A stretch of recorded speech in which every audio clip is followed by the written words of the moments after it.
नमस्कार दोस्तों, आप सभी का स्वागत है। तो हमारे पास डेली बहुत सारे सवाल आते हैं, कमेंट्स आते हैं, जिसमें ये काफ़ी बार पूछा जाता है कि हमारी हस्तरेखाओं को देख के बताइए कि जीवन में हमारी दूसरी शादी होगी या फिर नहीं होगी।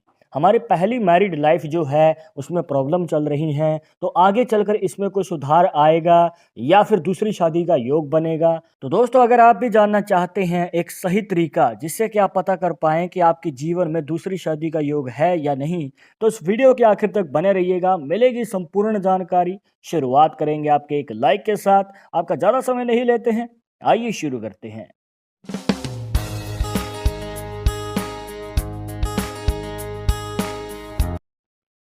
शुरुआत करने से पहले जैसे कि आपको हर वीडियो में बताते हैं कि अगर आप लड़के हैं तो अपने राइट हैंड में, अगर लड़की हैं तो अपने लेफ्ट हैंड में ये जानकारी को देखिएगा।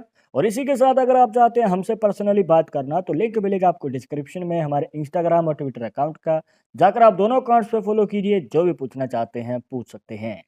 तो दोस्तों, यहाँ पर आपको ध्यान देना है अपने बुध पर्वत के ऊपर। बुध पर्वत जो बनता है आपकी छोटी उंगली या फिर ये कहिए कि लिटिल फिंगर के नीचे, यहाँ पर। अब यहाँ पर आपको कुछ रेखाओं को इसमें ऐड कर लेना है। सबसे पहले जो आपकी छोटी उंगली है इसकी सबसे नीचे वाली रेखा, इसके बाद आपकी हार्ट लाइन जिसे हृदय रेखा भी कह देते हैं। अब इसके बीच का जो ये गैप होता है दोस्तों, इसे 50 का मान के चलते हैं और इसका जो हाफ होता है वो होता है 25 का। अब आपको दो तरीके बताएंगे दोस्तों, जिससे कि आप बड़ी आसानी से जान पाएंगे कि आपके जीवन में दूसरे विवाह का योग है या फिर नहीं। अब देखिए, हो सकता है कि आपको शायद किसी ने कहा हो कि यहाँ पर आपके बुध पर्वत पे जितनी रेखाएं होती हैं तो उतनी ही शादियां होंगी। जैसे कि आप देख सकते हैं यहाँ पर हमें दो रेखाएं नजर आ रही हैं, तो इसका मतलब ये नहीं है दोस्तों कि यहाँ पर दो शादियां होंगी। ये गलत है, अफवाह है, ये नहीं मानना है। आप खुद सोचिए, क्या बुध पर्वत पे अगर इस प्रकार से चार लाइंस होती, क्या चार शादियां होंगी? आज के मॉडर्न टाइम में ये बात बिल्कुल भी सही नहीं बैठती है, तो आप इसे खारिज कर सकते हैं। सही तरीका क्या है?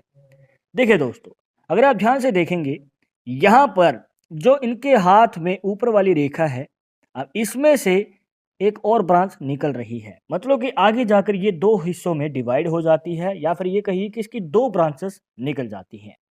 अब यहाँ पर ये है सही तरीका। मतलब कि एक रेखा अगर आगे जाकर दो हिस्सों में डिवाइड हो रही है, दो मुखी बन रही है, तो कहीं जाकर थोड़े बहुत चांसेस बनते हैं कि आपके जीवन में दूसरी शादी का योग बन सकता है। ये मतलब नहीं है कि दो रेखाएं तो दो शादियां, एक रेखा वो आगे जाके दो मुखी बन जाए। तो ये होता है दोस्तों सटीक तरीका, जिससे कि आप पता कर सकते हैं कि आपके जीवन में दूसरे विवाह का योग बनेगा या फिर नहीं बनेगा। इसके बाद दोस्तों, हो सकता है कि आपके हाथ में इस प्रकार से दो मुखी रेखा ना हो, जैसे कि आपको ये बना के दिखाई थी, पर फिर भी आप जानना चाहते हैं कि आपकी मैरिड लाइफ में सुधार आएगा या फिर नहीं, या फिर आपके जीवन में सेकंड मैरिज का योग बनेगा। तो इसको जानने के लिए यहाँ पर निकल के आता है दूसरा तरीका। यहाँ पर आपको देखना है कि कुछ इस प्रकार से जो आपको बताया था, गैप होता है 50 का, हाफ होता है 25 का। अब मान के चलिए कि यहाँ पर एक रेखा जो है वो छोटी है, मतलब कि हाफ से पहले वाली रेखा, और हाफ के बाद वाली रेखा जो है वो लंबी है, कुछ इस प्रकार। तो दोस्तों, यहाँ पर आपको लंबी वाली रेखा को देखना है शादी की उम्र के लिए। और ये आपको उम्र के लिए इसलिए बता रहे हैं दोस्तों, क्योंकि हो सकता है कि आपकी शादी की उम्र तो 25 साल के बाद थी, पर आपका विवाह पहले ही हो चुका है। मतलब कि शादी की योग से पहले ही आपकी शादी हो चुकी है। तो आपको बता दें कि यहाँ पर आपके रिलेशनशिप में दिक्कत रह सकती है, आपके लाइफ पार्टनर के साथ मनमुटाव रह सकते हैं, किसी विचार पे मतभेद रह सकते हैं, क्योंकि आपने सही संयोग के अंदर शादी नहीं की है। तो आपकी इन रेखाओं के अकॉर्डिंग जो शादी का योग बन रहा है, अगर आप उसके अकॉर्डिंग शादी करते हैं तो आपके जीवन में दोस्तों अच्छी खासी मैरिड लाइफ और हैप्पी मैरिड लाइफ देखने को मिलती है। अदरवाइज ये पॉसिबिलिटीज बन सकती हैं जो कि आपको बताई हैं। और यहाँ पर अगर ये पॉसिबिलिटी बनती है जिसमें आप शादी के संयोग के अंदर शादी नहीं कर रहे हैं, तो दोस्तों दूसरी शादी के भी हमें चांसेस नजर आते हैं, जिसमें आपके जीवन में प्रॉब्लम हो सकती हैं और आगे चलकर आपकी सेकंड मैरिज का योग बन सकता है। पर फिर भी आपको यही रिकमेंड करेंगे दोस्तों कि अगर आपकी पहली शादी में मतलब जो अभी आपकी मैरिड लाइफ है उसमें अगर किसी प्रकार की कोई प्रॉब्लम है तो आप बैठ के सुलझाने की कोशिश कीजिए, बात कीजिए जितना हो सके, एक अच्छा टाइम बिताइए अपने लाइफ पार्टनर के साथ।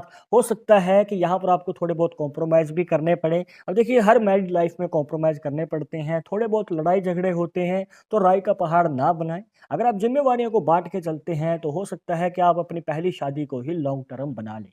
बट इसके अलावा अगर आप फिर भी जानना चाहते हैं कि दूसरी शादी का संयोग है या फिर नहीं, तो ये आपको आसान तरीके बताए हैं। आई होप कि आपके सभी डाउट्स यहाँ पे क्लियर हो गए होंगे।